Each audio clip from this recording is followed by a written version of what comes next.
अब गुरखा नहीं आ रहे नेपाल से।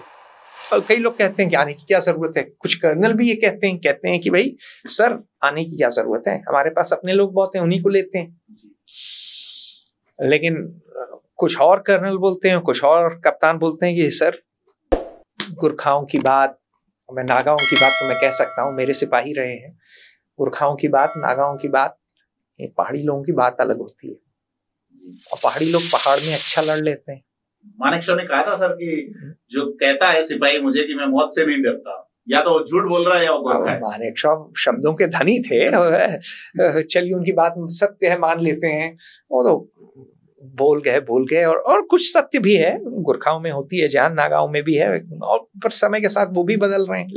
लेकिन अहम चीज ये है कि गुरखा आते थे, रिटायर होते थे, भारत के लिए उनके दिल में जगह रहती थी, वफादारी रहती थी। आपका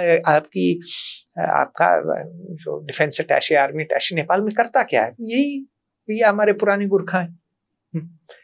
तो आपका नेपाल में एक सपोर्ट बेस था, ठीक, वो फौज से आता था, जुड़ता था, फिर वापस आता था। तो अब क्या है कि आप ले ही नहीं रहे हो। अग्निपथ में तो योजना में तो नेपाल ने कह दिया नहीं भेजेगा, ठीक है, क्योंकि मान लीजिए 4 साल करके आया, उसके बाद जो है वो मान लीजिए नाराज है, वो तो हथियार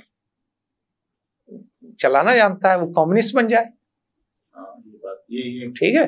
तो आपने एक कंस्टिट्यूएंसी और आपने अपना एक पड़ोसी जो वैसे ही आपसे नाराज है उसको और नाराज कर दिया, तो आपने तो सोचा तक नहीं।